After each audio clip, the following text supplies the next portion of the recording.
大家好，王一博双生双面再加上股东身份，双喜临门，是不是兔年吉祥，龙凤呈祥呢？因此，视角永恒359度，观点永恒与别不同的询问我。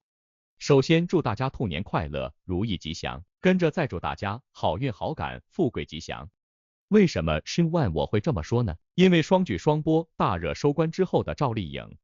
再次顺利斩获2022年度全民好感度。这个新榜单很有意思，非常的承前启后，也就是前浪后浪的大联欢，因为好感不是可以掺水买卖，可以明码实价的热度热搜。这玩意跟口碑和人缘有关，特别是路人缘。或许您能想得到第一名，但是您绝对想不到最后一名。这就像大家都开始管王一博叫王总，但实际上呢，当大家一致高呼王总的时候，注定的杜总会第一个站出来。2023年1月19日晚，王一博登上河南卫视的春晚舞台。这个名叫双生的舞蹈美轮美奂，他将传统的太极和自己擅长的街舞进行了融合，一人分饰两角，充分展示了自己雄厚的舞蹈功底。节目一经曝光，就引发了自己粉丝的集体狂欢。这2年河南卫视屡屡凭借传统文化出圈，兔年春晚依旧是以传统文化为载体，走科技国潮风，通过丰富多样的展现形式构成文化河南春晚，让文化说话，让情感互联。比如今年的特色之一就是用 AI 智能绘画展现虚拟祥瑞空间，既传统又新潮。洛阳人王一博也回到了自己的家乡河南。当晚，王一博身着黑色长纱，在舞台上翩翩起舞，轻盈曼妙的身姿给网友们带来一场视听盛宴。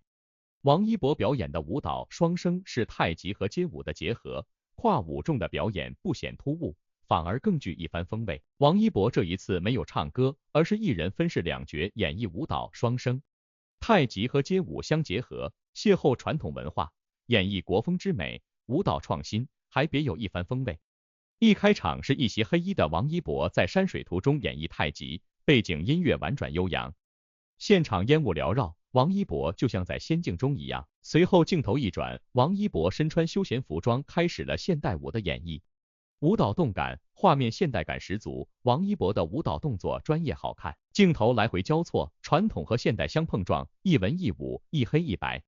尽显一经哲学。王一博的表现力无可挑剔，一人分饰两角，表现完美，跳出了2个完全不一样的味道。于是乎，在极其短暂的时间之内，王一博就藉此迅速冲到了热搜榜第1。王一博也成了兔年卫视春晚第一个冲上热搜的男艺人。众所周知，这段时间王一博常驻娱乐热搜，几乎每天都在赶行程，所以热搜常客跟热汗努力是离不开的。询问我这说法，您认同不？不仅如此，在当天上午，王一博所在的乐华娱乐正式在港交所挂牌上市，成为艺人经纪第一股。杜华、韩庚、王一博、程耳、于东等现身现场敲锣。询问我必须提醒一下您，程耳、于东现身除了无名的元素之外，一种普通人完全看不出的对比感特别强烈，就像所有摩托姐姐很难看穿的王一博的内心一模一样。2022年涌现了许多现象级的电视剧，从年初到年尾，佳作不断的出现。比如年初的人世间，不论是剧情还是演员的表演，都成了全民关注的焦点。在中秋晚会的时候，节目组就邀请人世间剧组在节目中重聚，看到熟悉的演员再次唱起电视剧的主题曲，观众看着真是赏心悦目。如果上半年热度最高的电视剧非人世间莫属，那下半年口碑最好的电视剧就是风吹半夏了。2部电视剧都是剧情非常的接地气，演员全员演技在线的电视剧。剧情围着许半夏、童潇齐、陈宇宙3人展开，这个新晋的荧屏铁三角着实吸粉无数。除了角色的人设吸粉之外，赵丽颖、欧豪、黄登登3位演员都奉献了各自尽心尽力，扭尽6人的精湛演技。于是乎，作为下半年的热播剧，风吹半夏剧组都成了春晚邀请的焦点。如今，媒体已经曝光了4位演员参加春晚的消息，最火的非赵丽颖莫属，她参加了2个电视台的春晚，分别是央视和北京春晚，尤其是北京春晚，更是邀请赵丽颖担任了春晚代言人。其实赵丽颖能有这么丰厚的回报，那是实至名归。他作为非科班出身的演员，能走到今天，真心不容易。除了赵丽颖、欧豪，李光洁也被邀约参加了央视春晚，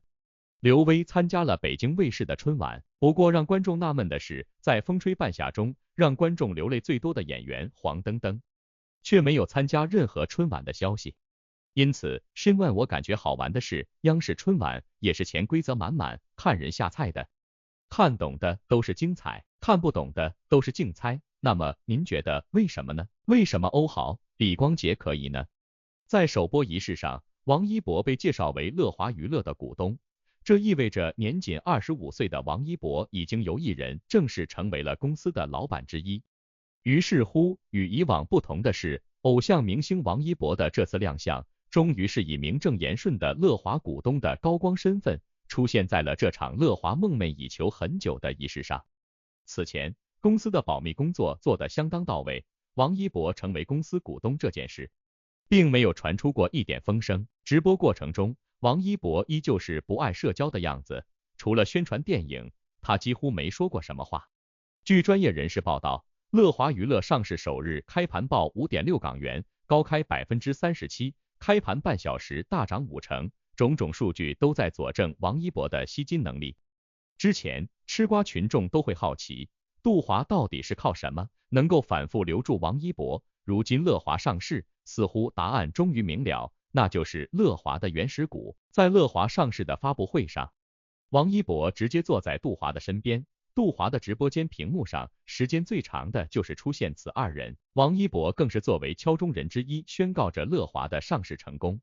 在随后的股东合影中，王一博也与杜华、韩庚一起出席。杜华作为乐华娱乐的老板，拥有股份是理所应当的事情，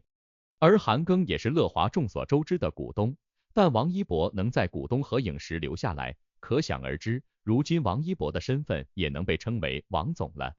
当然了，这只是表面功夫，大家开心就好。吃瓜群众表示明白了这一点，似乎答案也就知晓了。王一博为什么会在自己合约到期之后依旧选择留在乐华娱乐？在粉丝们看来，乐华娱乐对王一博其实并不好，告黑不积极，日常的宣传也不做，粉丝们都恨不得王一博早日离开公司。虽然当初王一博继续留下时，粉丝们也给到了自己足够的理由，一是相信王一博自己的判断，他会对自己的事业有一个很好的规划；二是王一博的性格其实并不适合自己做老板，他更适合作为一个将军在前面冲锋陷阵。那其他的娱乐公司对于王一博来说，还不如乐华娱乐，最起码在乐华都是他相识了10多年的老人，您说对不？曾经的粉丝们一有不如意都喜欢刷乐华娱乐倒闭了来发泄自己心中的不忿，如今王一博成为乐华娱乐的股东，享受乐华娱乐的分红，粉丝们也再也不会如此期盼了，毕竟这与王一博的利益息息相关。更有甚者，还有粉丝想着去督促乐华娱乐的胡咖们多努力一点，早点爆红。深万我反正对摩托粉丝们的大陆思维、扎堆想法报之一笑。而在乐华的上市发布会上，最引人注目的，除了上市的流程之外，就是王一博的无名三人组又来到了现场进行宣传。粉丝们本以为只有这一部电影前来，毕竟王一博是主演，谁料到春节档另外2部电影也来了。就在粉丝们厌烦杜华分不清大小王，不知道哪部电影是自己人时，杜华告诉大家，乐华娱乐参与了《满江红》和《交换人生》的投资。如此一来，乐华娱乐作为投资商，无论《满江红》和《交换人生》的票房如何，乐华都会享受分红。而王一博作为乐华的股东，自然也有钱拿。如此一来，王一博倒成了今年春节档的最大赢家了。虽然只演了1部《无名》，但是有3部电影会给他分钱，这么一看，粉丝们倒对这个结果满意万分了。其实看在钱的份上，赢大赢小都是赢，您觉得对不对呢？深万我只想说，也对也不对。有意思的是，就在这1天之内，2次冲上热搜，让全网焦点都聚集在了王一博身上，这无形之中给了他狠狠的一波宣传。在19日20点30分左右，将他的新电影预售直接冲到了9700万。预计当天就能够直接实现破亿，1天之内接连热搜，这力度比投放多少广告资源都来得快，来得直接，是不是很爽的一天呢？视角永恒359度，观点永恒与别不同的新万我，只想说，对于演员而言，抛去收益的探讨，就是演技的证明了。在剧中，黄澄澄出色的演技，把陈宇宙的仗义以及临死之前对感情的期盼等各种情绪演绎的入木三分，只要他出现的镜头，观众都忍不住掉泪。关键是黄澄澄没有用煽情的方法去演绎，而是真情流露，用接地气的表演打动了观众柔软的心。在剧中有这么出彩表现的演员，却没有被邀请上春晚，真的是一种遗憾。其实翻看黄澄澄的履历，就会发现她是一个非常适合上春晚的艺人。这些年，黄澄澄先后参演了众多的热播剧，比如《新世界》、赘婿、县委大院。尤其是风吹半夏，让观众见证了这个实力派演员的蜕变，终于凭借实力出圈。除了做演员，黄澄澄在别方面还有很多才艺，可以说是18般武艺样样精通。在2021年，黄澄澄参加了1年1度喜剧大赛第1季，所以黄澄澄有着很强的喜剧天赋，参加春晚、表演小品节目什么的都是游刃有余。唱歌黄澄澄的能力也不差，所以没有被各个电视台邀约参加春晚，真是一个遗憾。如今再来霍同剧中的4位演员来个对比，可以说赵丽颖、欧豪、李光洁、刘威，他们在剧中都有着高光的表现。黄澄澄落选春晚，主要还是吃亏在人气、颜值2个方面。黄澄澄自然是不能和成名已久的李光洁、刘威相提并论。当然，欧豪和赵丽颖也拥有超高的人气。论颜值，黄澄澄似乎与赵丽颖、欧豪这样的帅哥靓女演员相比，有一点逊色。在普通人里，黄澄澄的长相并不算差，但是在娱乐圈就有一点逊色了。最明显的一个硬伤就是身高只有170厘米，虽然资料写的是170厘米。根据娱乐圈的套路，猜测这个数据有水分。现在的娱乐圈，男明星身高上180厘米是很平常的事情，这些高大的男明星凸显了黄澄澄的身高劣势。所以，通过黄澄澄落选这件事，高人气、高口碑、高颜值，就是央妈明晃晃的3条硬刚潜规则了。也就是说，光有高口碑是不够的。那么，老是被黑粉狂踩丑和胖的赵丽颖，为什么老是能够通过包括党媒央妈在内的各种潜规则方式，反复间接打脸这些反向送祝福的黑粉呢？这或许就是逻辑的错了，因为为黑而黑的黑粉通常看不出。同样的，乐华上市，王一博摇身成为王总，其实也是逻辑梗。乐华上市后，王一博成为乐华娱乐股东的话题上了热搜，起因是上市首日的直播仪式上，王一博首次被介绍成乐华娱乐的股东，之前外界从来没披露过。对于粉丝来说，这件事肯定是让王一博头上多了一只光环。某娱乐号调侃以后就是王总了，还有粉丝回顾王一博发展历程。2010年成为乐华第一个签约练习生，2023年成为乐华股东，仅用了13年的时间。值得一提的是，乐华娱乐被誉为艺人管理第1股，因为主要以艺人经济为收入，存在一些不确定性，所以上市之路并不平坦。新万我提醒一下几个数字，或许您就更直白和清楚了。原定发行价6.8港元到8.5港元，但此次上市大幅缩水，计划发售价更改为3.52港元至5.06港元，最终发售价定为4.08港元。按照该价格计算，募资净额为3.91亿港元，不足之前的一半。只是通过相关渠道查询可以发现，王一博目前和北京乐华源于文化传播有限公司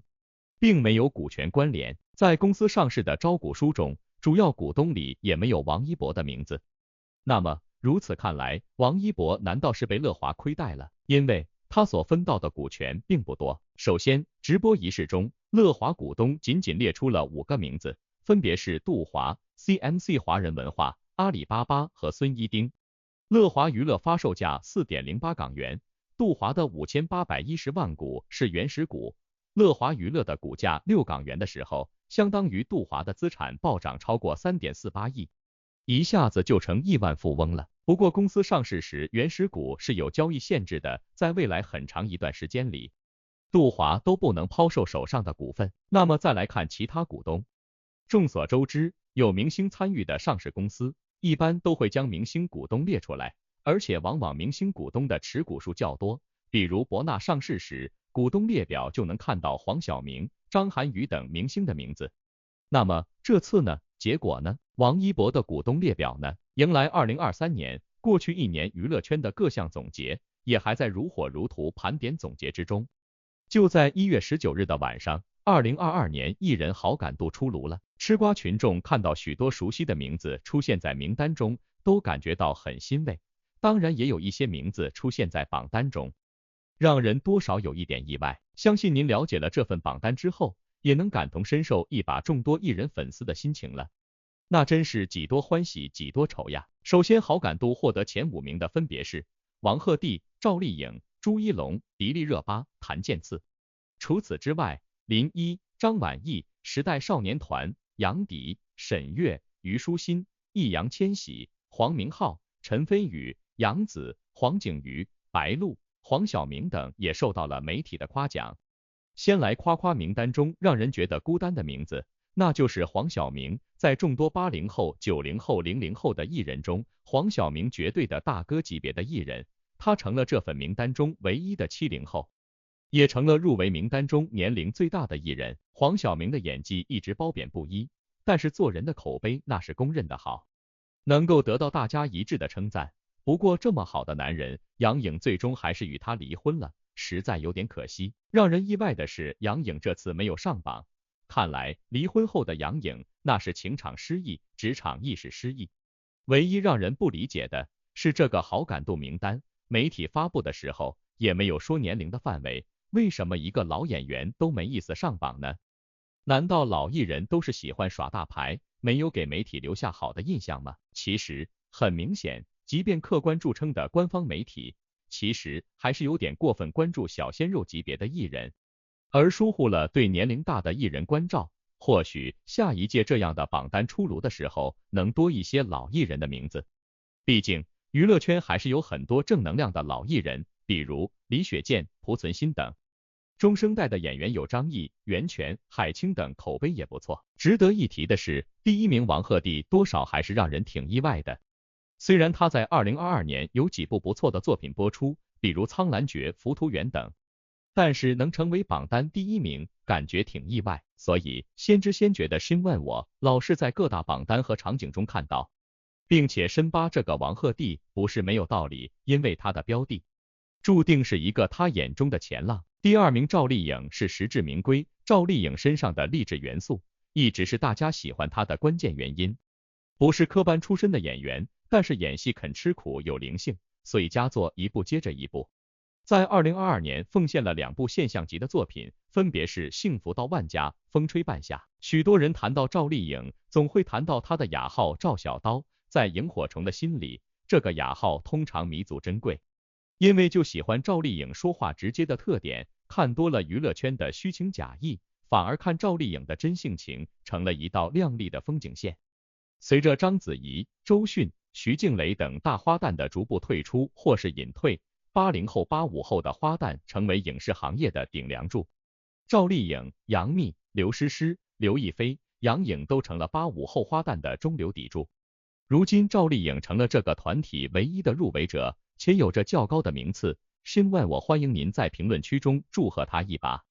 其余的入围艺人就不一一点评了，总结起来他们能入围的原因，那就是在2022年都有作品与观众见面，而且这些作品都获得了不错的口碑。正因如此，才给观众留下很深的印象。这次乐华上市，让申万我留下很深印象的，其实还是杜华的志得意满，和他的一个少女般掩饰不住的肉麻动作。反正有图总是有真相，现场生图很肉麻。尽管上市首日的直播仪式上，王一博被介绍成乐华娱乐的股东，但资料中持股股东仅列出5个名字，其中杜华排在第1位，排在第2位的是 CMC 华人文化，持股数 1650.01 万，第3位是阿里巴巴，持股数 1650.00 万。由此可见，股东排名是按照持股数排序的。而第4位是孙一丁，他是乐华娱乐执行董事、总裁，算是公司头部高管，持股数为 382.80 万股。后面就没有列出其他股东了，也就是说，偶像明星王一博的名字并没有出现在名单里。说明公司不少股份都流向了市场。由此可以确定，即便王一博确定是股东，但持股数肯定排在孙一丁之后，也就是最多不会超过382万股。对于为公司贡献近60%收入的大功臣，给这么点股份确实有点少，算是被亏待了吧。对此，粉丝们也很看得开，大家认为王一博分到乐华娱乐的股份，只是公司给优秀员工的奖励，毕竟乐华的主要营收都是依靠王一博，拿点股份能让他留下来，两全其美的事，何乐而不为呢？王一博出道比较早，在目前的娱乐圈顶流艺人中，算是比较年轻的，他的成就与他的个人努力离不开关系，当然也少不了杜华的赏识。凡事都有双面性，虽说乐华如今主要营收要依靠王一博，但只要能留住王一博，双方就能互惠互利，共同发展。就王一博目前的状态来看，他一直都在兢兢业业搞事业，全年几乎都在各大片场辗转，把精力都放在了表演上。此刻的他更需要乐华这样成熟的经纪公司，为自己提供更广阔的发展空间。王一博选择成为公司股东，也就意味着他与乐华将有更深一层的联系，两者成了利益共同体，他将来工作也会更加卖力。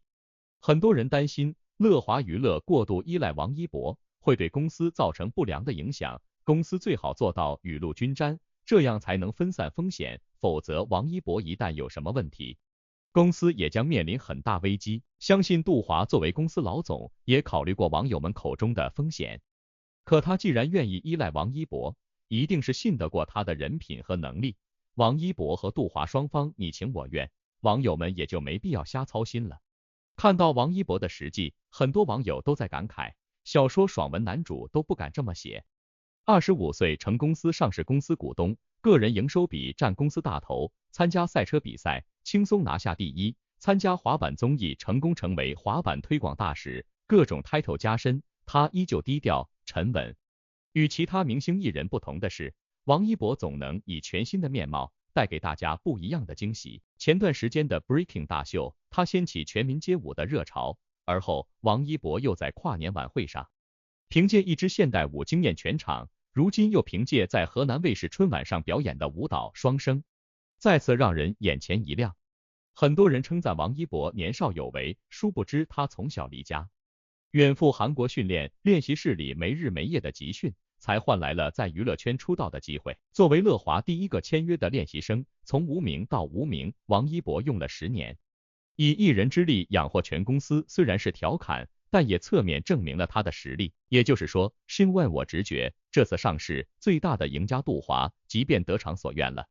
但耿直 boy 王一博依旧是个没有我你就赢不了的隐形赢家，一路都如此，未曾改变。苦活累活一肩挑的王一博，在帮助5大赢家实现成功梦想之后，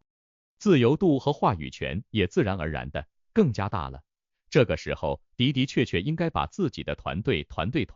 首先纳入计划氛围之内了，您说对不对呢？